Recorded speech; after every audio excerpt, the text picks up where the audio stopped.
I never believed that a family reunion could feel like walking straight into a snare. But tonight was different.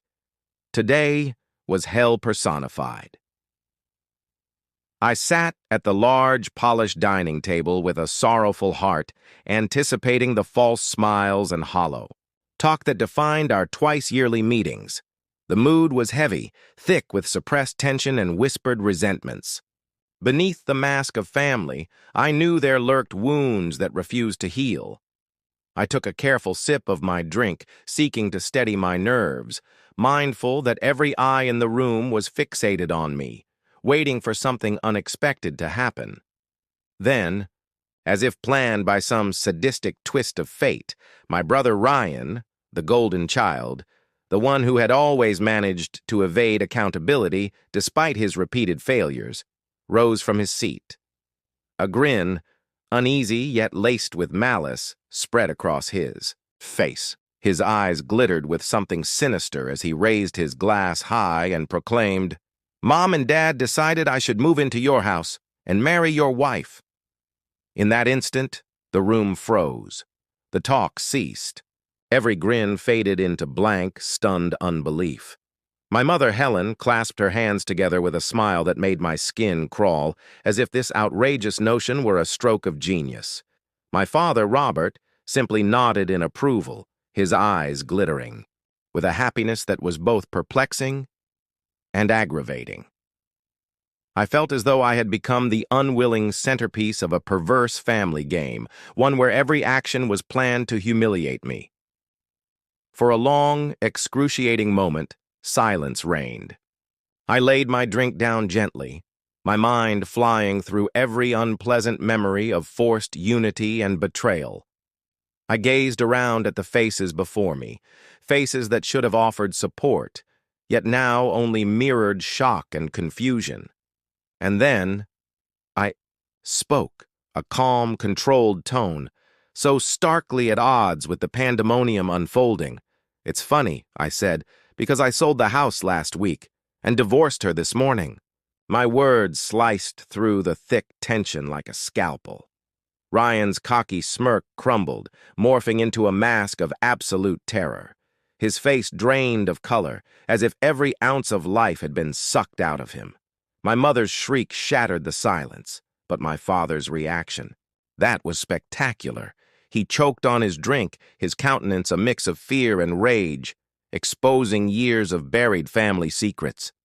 I could see the wheels turning in every mind around the table, their shock morphing into terror.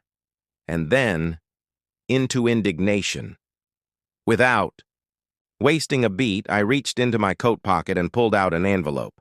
Slowly, deliberately, I slid it across the table, my fingers brushing over the cold paper that contained the finality of my decisions. Inside were two documents: the finalized sale contract for the house, and the divorce papers that severed the last vestiges of a poisonous marriage. As I watched fury and disbelief spread across my relatives' faces, a strange sensation welled up inside me. Liberation. Freedom from years of manipulation.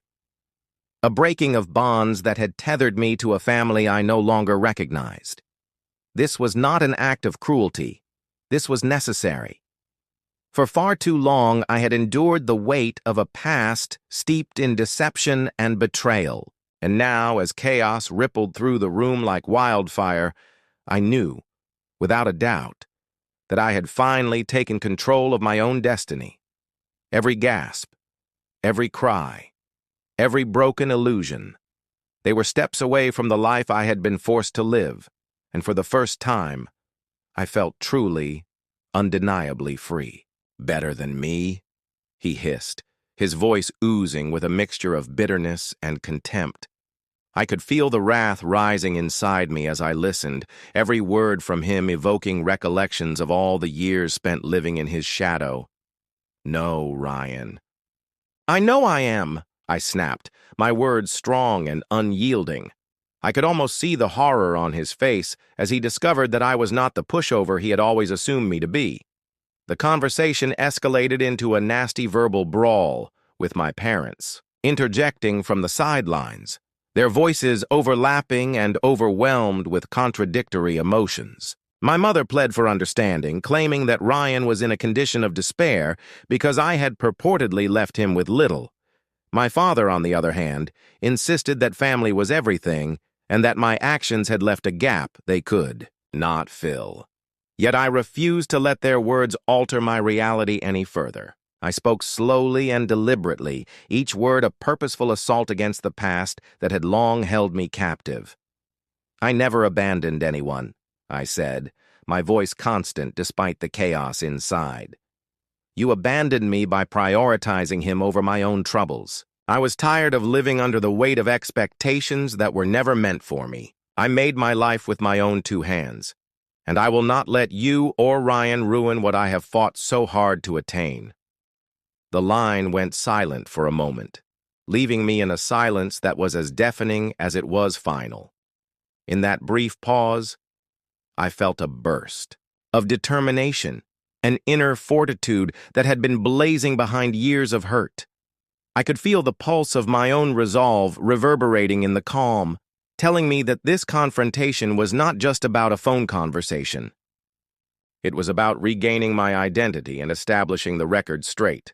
I continued, my tone quieter now, but packed with evident finality. If Ryan keeps up this charade, if he continues to intrude in my life and try to take my identity, I won't hesitate to have him arrested. I have already acquired every piece of evidence, every record of his wrongdoing. I will not let any more of his falsehoods ruin what remains of this family. His voice, now shaking with a mix of rage and desperation, barely managed to retort. In that instant, I felt as if the years of silent pain and built-up resentment were finally flooding out. I listened as my parents tried to excuse their behavior, their voices breaking with remorse and denial. They spoke of previous misdeeds and of a time when everything was easier, a time before the weight of their preference had built an irrevocable chasm between us. But the more they talked, the more I knew that no amount of mournful words could restore the damage that had been done. The conversation had become a battleground, where every word was a reminder of the sad history we all shared. I took a deep breath and ended the conversation, leaving behind a quiet that was both cruel and liberating. In that time alone, I sat down and replayed every detail of the confrontation. I could feel the pain of nostalgic recollections, but also the burning certainty that I had finally taken a stand. The phone call was more than just an argument. It was a turning point, a proclamation that I was no longer prepared to be a victim of a family legacy built on bias and lies. I vowed to keep going forward, to let my actions speak louder than the harmful comments of the past. I knew that the road ahead would be arduous, and that the fallout from this confrontation might never totally heal. But I also understood that I could no longer allow the bonds of familial obligation to shape my future. With a fresh zeal, I swept away the vestiges of sorrow and rage, and I vowed to myself that from this moment on, I would be the master of my own fate. Every call, every allegation, every nasty remark had led me to this day, and now I was ready to face whatever consequences could come. Today I recovered my voice, and I made it obvious that no one, least of all those who had already wronged me, could ever mute it again.